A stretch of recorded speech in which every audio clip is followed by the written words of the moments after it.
In our adult forum conversation this week, the Reverend Dominic Guido, who is the pastor at Gloria Dei Lutheran Church in Crestview Hills, Kentucky, makes the comment that the road to Emmaus story is a story of people we do not know going to a place that we are unsure of, and yet still Jesus finds them.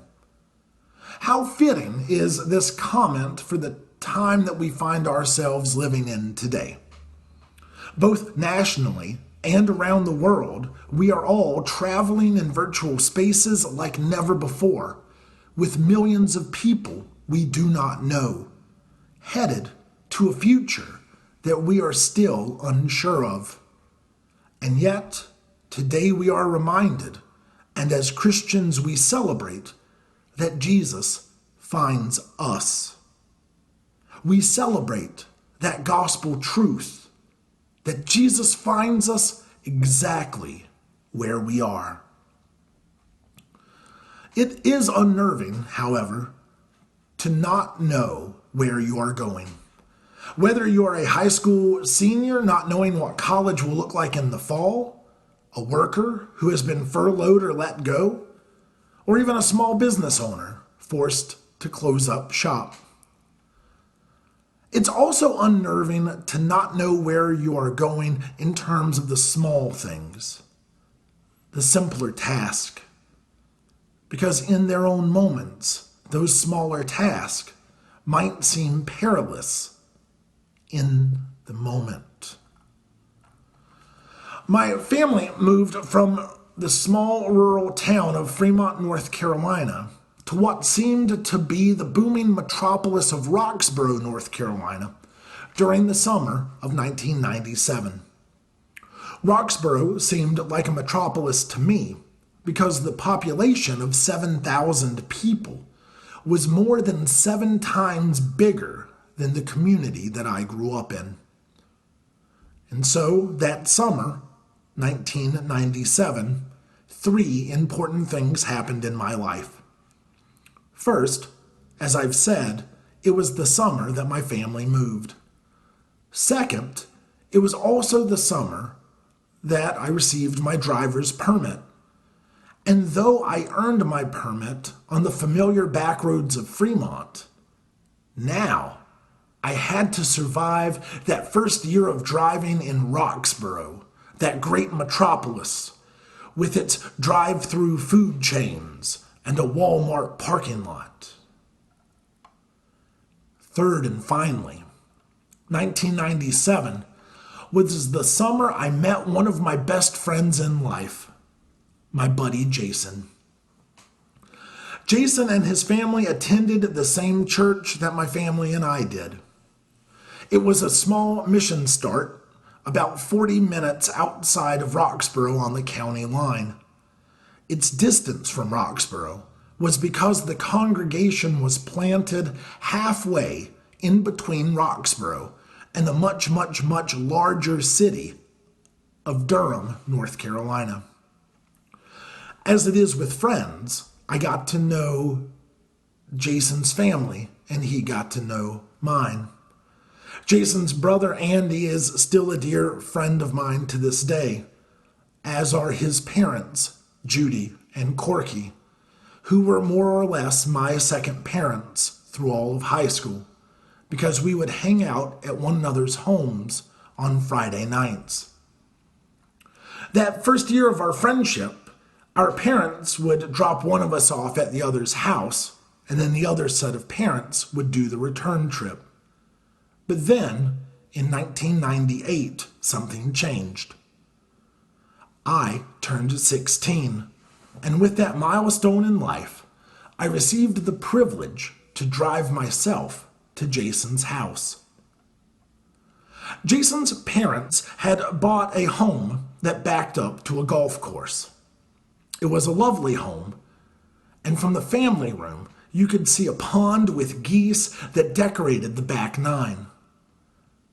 The one thing I had never noticed all the times I had been dropped off at Jason's house was the length of the driveway from the street up to the garage.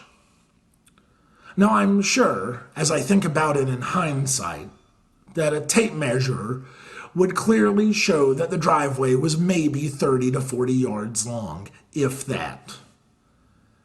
Though that first night that I ever had to back down the driveway by myself driving to go home, I was sure that that driveway was probably 30 to 40 miles long as it stretched on forever into the darkness of night. To make matters worse, their front yard had a slight slant in it that helped the water drain away out from the house. But because of that, there was a little land built up right where the front yard got to the road that was then smoothed out and the driveway put over, a section that I referred to as a bridge to keep the driveway straight to the road. I made this comment to Jason's dad, "Wow, I'm going to have to drive over the bridge." And he looked at me in a way that disclosed his bafflement with my ridiculous comment. And he said, "Bridge, it's a driveway that they dug a hole out of for drainage." Trying to look cool, I coyly responded, "Hey, a road that goes over water is a bridge." Jason's dad just rolled his eyes and walked away.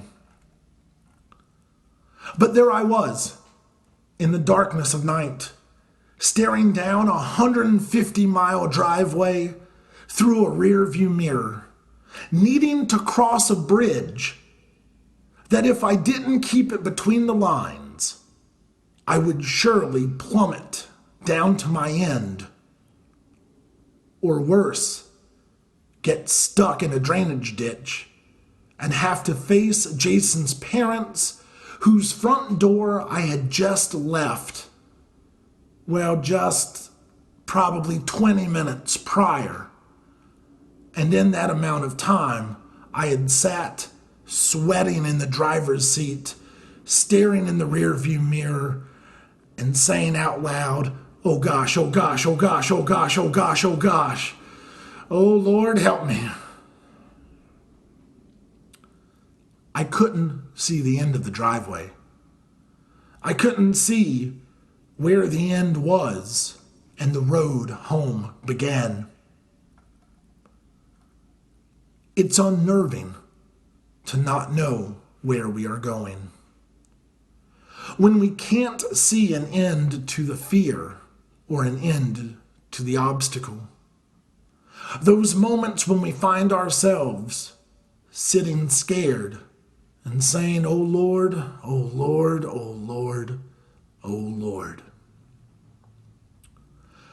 When we are frustrated by the bridges that we have to cross, no matter how small or how large. And yet, still, Jesus finds us. Silly driveways or worldwide pandemics. Jesus finds us. From unsure student to the fearfully unemployed, Jesus finds us as we seek to help ourselves, our families, and our communities not just survive, but thrive in this unprecedented time. Here, Jesus finds us. During the season of Easter, it is the message that we hear time and time and time again. Jesus finds Mary Magdalene and the other Mary at the tomb. Jesus finds the disciples locked in a room, and then Jesus comes back to find Thomas. Jesus finds Cleopas and the other disciple walking on the road to Emmaus. Jesus finds us right now, wherever we are. Jesus finds us to remind us and teach us that resurrection comes from death, that Easter is after Good Friday. I keep hearing people ask the question, when will things go back to normal? And the truth is, maybe they won't. Maybe the way of doing things in the past is just that. It's the past. And that idea used to frighten me. But then I remembered that resurrection happens after death. Then I remembered that after death is new life. After death, Jesus came back. So I read our gospel. And I hear this story that after his death, when the disciples were afraid, when the world had changed in front of them, and nothing would ever be the same again, in that hesitation, in that anxiety, in that fear and wondering, Jesus found them. And then I realized that in our hesitation, in our anxiety, in our fear, and in our wondering, Jesus finds us too. Amen.